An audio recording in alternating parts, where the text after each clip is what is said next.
Assalamualaikum warahmatullahi wabarakatuh. Halo adik-adik, bersama kakak Yeni Eka Ardiani dari Universitas Sriwijaya Palembang.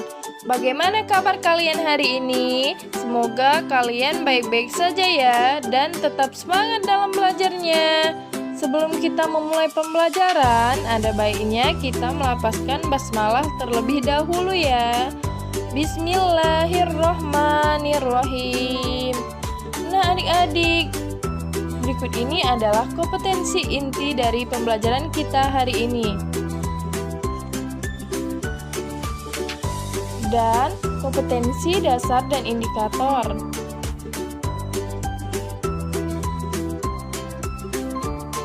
Nah, jadi pembelajaran kita hari ini yaitu tentang suhu dan kalor. Nah adik-adik, sebelum kita masuk ke pembahasan, berikut ini adalah tujuan pembelajaran kita pada hari ini.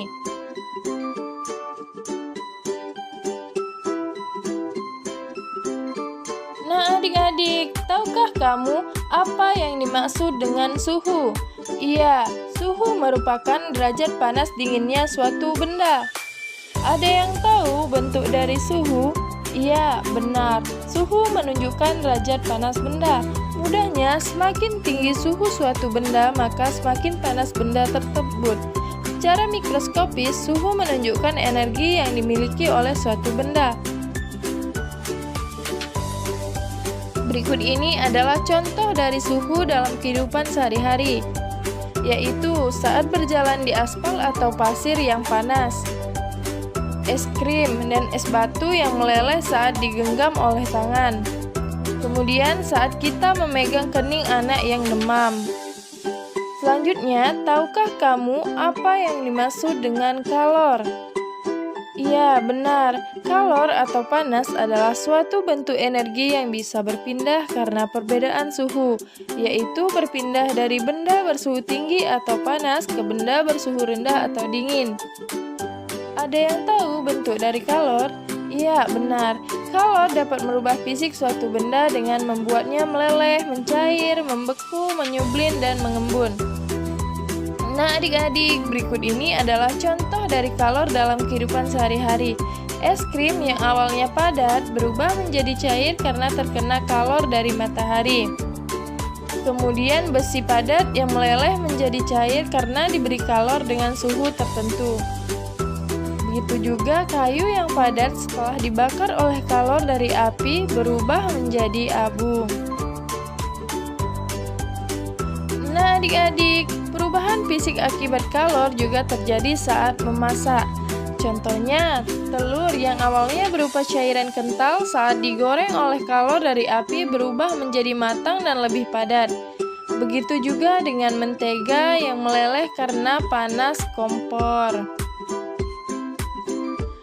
Selanjutnya, kita akan membahas perbedaan kalor dan suhu. Panas adalah salah satu bentuk energi, sedangkan suhu adalah besaran. Panas dapat diukur menggunakan kalorimeter, sedangkan suhu dapat diukur menggunakan termometer. Satuan panas adalah kalor, sedangkan satuan suhu adalah derajat, Celcius, Reaumur, Fahrenheit, dan Kelvin. Panas dapat berpindah dari satu benda ke benda yang lainnya. Sedangkan suhu tidak dapat berpindah namun dapat naik dan turun. Nah, sekarang coba kita perhatikan gambar berikut ini ya adik-adik. Kira-kira dari gambar tersebut adakah perbedaan yang kalian temukan? Iya benar, ukuran panci A lebih besar dari panci B dan panci A berisi air lebih banyak dari panci B.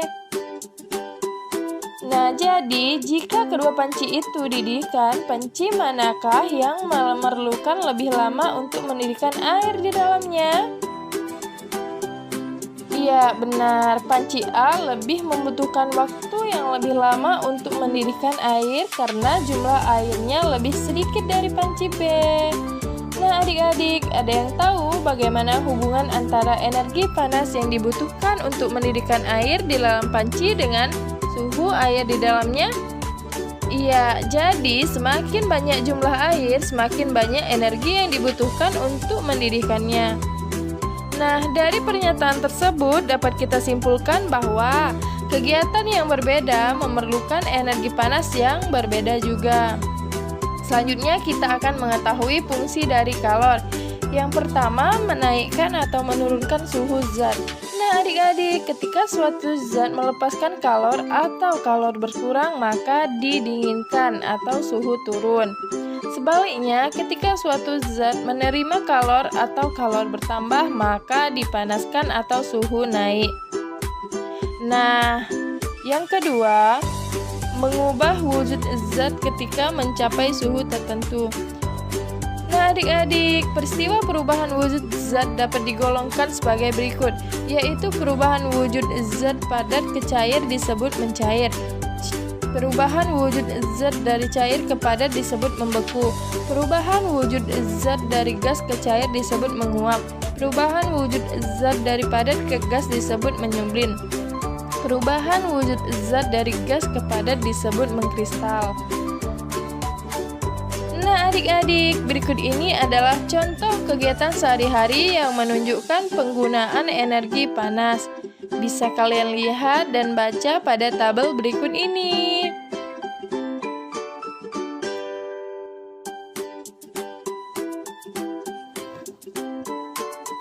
Nah, adik-adik, seperti yang sudah dijelaskan bahwa suhu menunjukkan derajat panas suatu benda.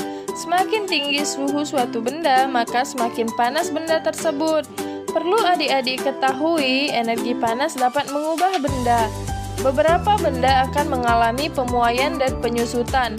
Berikut ini penjelasannya. Nah, ada yang tahu apa yang dimaksud dengan pemuaian dan penyusutan? Iya, benar. Pemuaian panas adalah perubahan suatu benda yang dapat menjadi bertambah, panjang, lebar, luas, atau berubah volumenya karena terkena kalor atau panas. Sedangkan penyusutan adalah perubahan suatu benda yang menjadi berkurangnya panjang, lebar, luas karena terkena suhu dingin. Pemuaian dan penyusutan juga dapat terjadi pada logam, udara, dan air. Berikut ini adalah contoh dari pemuaian dan penyusutan. Yang pertama, bingkai jendela dibuat sedikit lebar dari ukurannya sebenarnya untuk ruang muai. Yang kedua, udara di dalam ban saat memuai karena panas.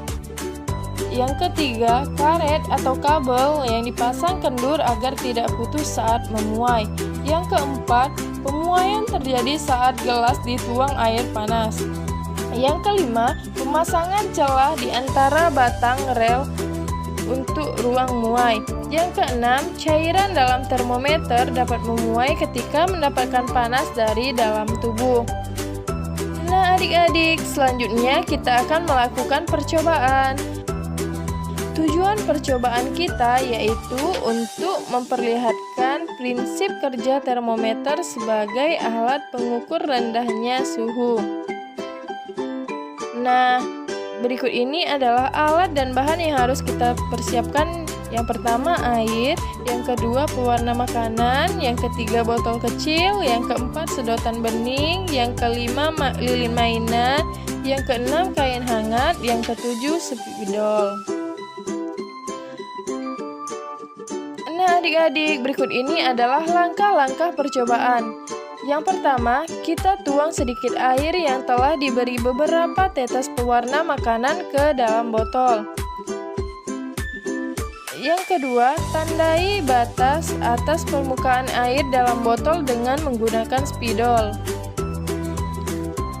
Yang ketiga, masukkan sedotan sehingga menyentuh permukaan air dalam botol.